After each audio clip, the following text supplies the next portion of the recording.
Hi and welcome back to my Prince Tour t-shirt memories and tour memories. Today, the amazing One Night Alone live tour from 2002 and the incredible 21 Nights in London from the O2 Arena 2007. So back in 2002, Prince came to the Hammersmith Apollo in October for 3 gigs. And quite a lot had been going on in the 4 years since he'd last been here. He was now a Jehovah's Witness, had stopped swearing and was dropping the rude lyrics from his live performances as well and reworking some of the songs, which some people didn't like and some weren't bothered by. It didn't really bother me, even though that's why I like Prince, because he was being rude. You sort of respected his choices. He's a person, he has to do what he has to do, and you just sort of went along with it. But I know a lot of people were a bit upset, and that's why I like him. He's not doing that anymore. But you know, he's growing as a person and changing, and you just respect that and go along with it. Also that time was the MPG Music Club, which is really, really well loved in the Prince community. Amazing thing, way ahead of its time, way ahead of your titles and things like that. You could join for a year, whatever it was, subscription, and gave exclusive music. For the One Night Alone live tour, you got to go to the sound checks and ask Prince questions, and obviously got great front row seats as well, so it was really good. Unfortunately at that time I was living at home and I didn't have the internet, so I couldn't look at it that much. Only when I was at work there was a BT internet phone box outside, so I used to go in there every now and then lunch hour and look at it and catch up and everything, and people used to walk past and think, why is this guy in a phone box for an hour? What's he doing there? He's up to no good. But no, I was looking at Prince's website, man. I want to know what's happening. There was so much music that came out at that time as well, exclusively on there as well, which I missed out on. I did manage to get the One Night Alone piano, but it wasn't a great copy. It was missing a case of you as well. I don't know why. And just recently, someone heard of my plight and shared with me all the stuff that I missed out on, basically. And now I've got everything, and it really, really meant a lot to me. So you know who you are, thank you ever so much. It really means the world that I now have all the stuff that I missed out on. There's some very, very special stuff there, so thank you so much. So on with the tour, and the tour t-shirt, that's why we're here. The one I bought that night was this one, which is basically the picture that's also on the tour programme as well. It's faded now, this one, I did wear it a lot. And on the back it says, with Prince, Universal Tour 2002. Yeah, so lovely, that one. And the tour programme is a little, quite a little square shaped one. Here's the ticket as well, and I went on, where was it? 4th of October, and this was £43.50, which was the most expensive Prince show I'd been to at that time. And but in comparison, that's how much it was, and he played for almost 3 hours. Now earlier that year I'd been to see Madonna at Earl's Court for the Drowned World Tour. That was almost 70 quid, and she only did an hour and 25 minutes. So I mean, amazing. So the tour programme as well has got all the tracks from the Expectation album as well, which was on another one of those exclusive for the MPG Music Club, with its meaning, Prince has wrote stuff as well, and some great photos as well taken from the tour. That was really nice. So you go through Rhonda Smith there. Some great photos, Prince with Maceo as well. Yeah, really nice little tour program. Candy Dolfer again. It was another new iteration of the MPG. Renato Neto, he was new and brought in, amazing pianist, really, really good. They were an amazing band, they really were. Greg Boyer there, Maceo Parker, we all know about him. So yeah, nice little thing. And then there's a whole thing about Cool, and I remember that actually coming up on the concert. I can't remember if you spoke about it or if it was on the projection screen, but the whole thing about Cool is dead. And more pictures of the band, and these were the Expectation album cover, I do believe. Some of this, yeah, and the advert for the MPG Music Club. There we go. So those were great times, really great times to be a Prince fan. And the tour itself, as I say, was a first in a lot of reasons, because this one there was no dancing, no hydraulics, no all of that showmanship kind of thing. It was all about the music, about the band. It was like a jazz ensemble, and it was just solidly just playing the songs from start to finish. Most of the songs are played in their entirety, which was brilliant. And but it did kind of take you back at the time when you were watching it, because you're thinking, is Prince going to do a spin in a minute or a splits or do something? None of that. No running around the stage. None of any of that. No ramps. No going up and down. Nothing.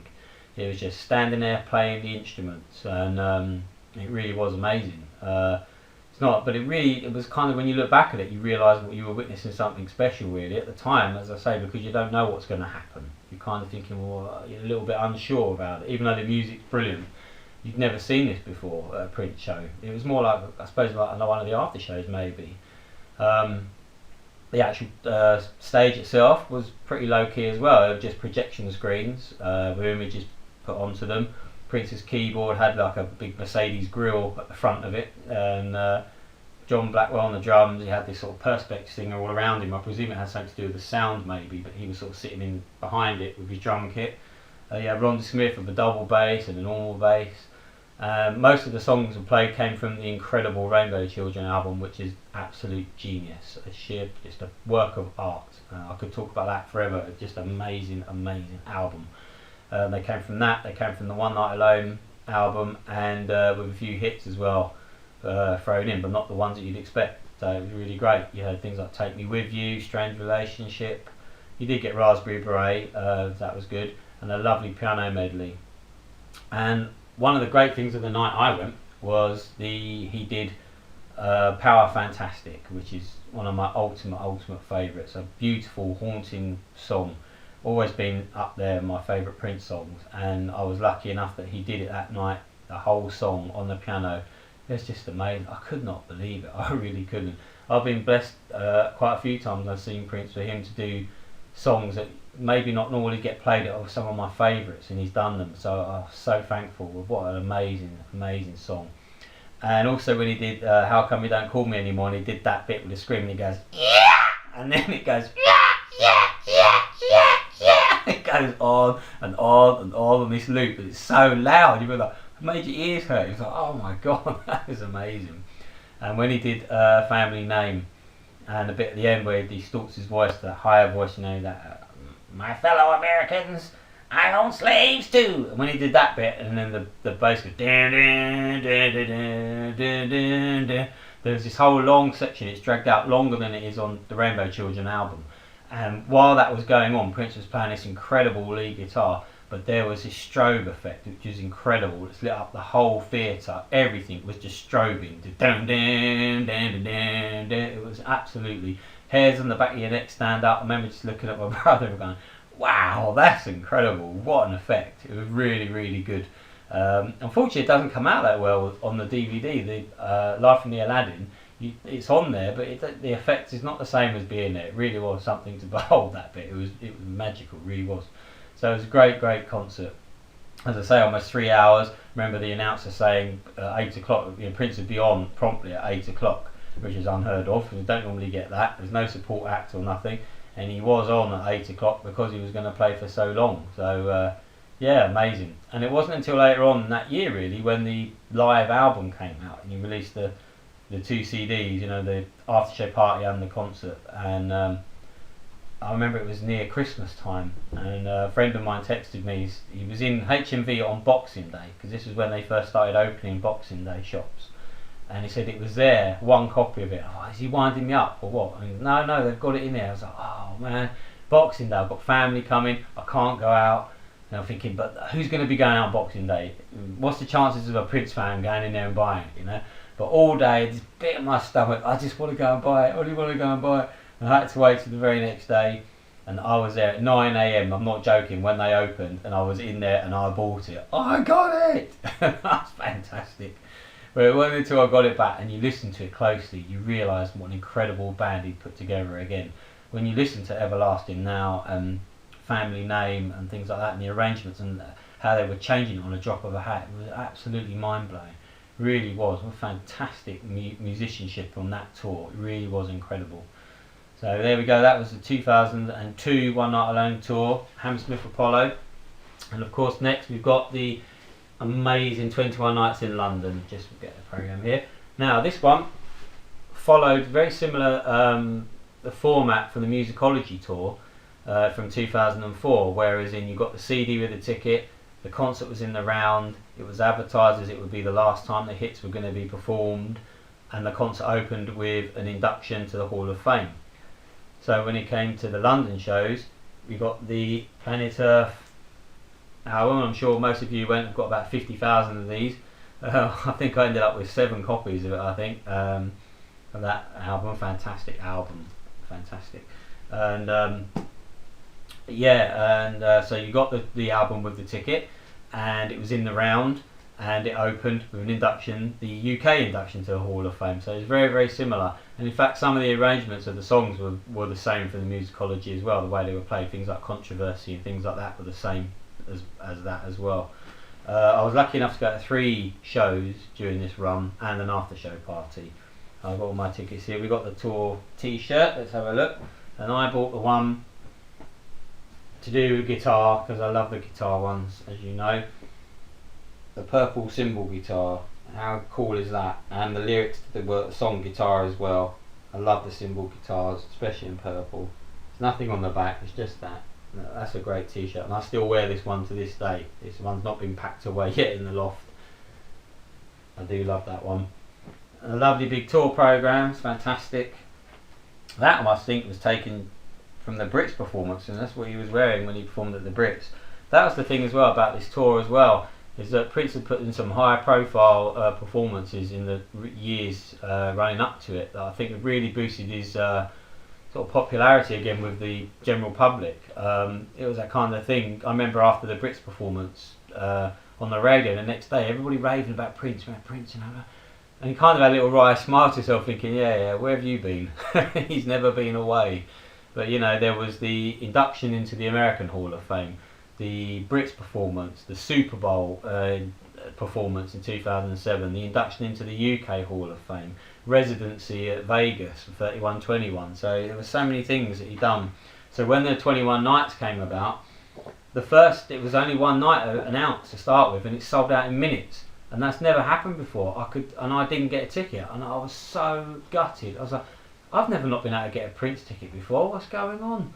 And but before I knew it, another date was added, and another, and another, and another, and another. It was like, and then pretty soon you realise something special was happening. It really was amazing. So a great programme. I'm sure that was in the Indigo, the VIP bar area, because we went in there, and I'm sure I remember these steps in there. I may be wrong, but I'm sure it was, because before one of the gigs I went into the VIP bar and had a drink in there. Took out a mortgage to buy it. The cymbal stage, the obviously amazing Super Bowl performance, gone down in legend as the greatest Super Bowl performance of all time. Members of the band, again, there's no writing or anything to read in this one, it was just pure photos of all the band. Pretty much, well, some of the musicians remained from the 2002, some were new drummer. Renato is still there. This photo, I love this photo. This always reminds me of the Sexy MF video. I don't know why, but it does. Where he's just standing in front of the car, I'm just waiting for him to go, you, get in the car. Lovely, great, I love that photo. It's a great one. Performing again with the Twins. Remember that about the Twins as well, because at the time, Big Brother was really popular over here then. And there were twins on Big Brother. Do you remember that? Because when he talked about the twins, you got yours and we've got ours, he would say. And he went, yes, I watched Big Brother too, he would say. No, I'm sure he didn't. And then loads of photos of times that Prince has been in London, from Love Sexy to Diamonds and Pearls, the Brits performance, and then getting an award there. I think that was Brits as well. And yeah.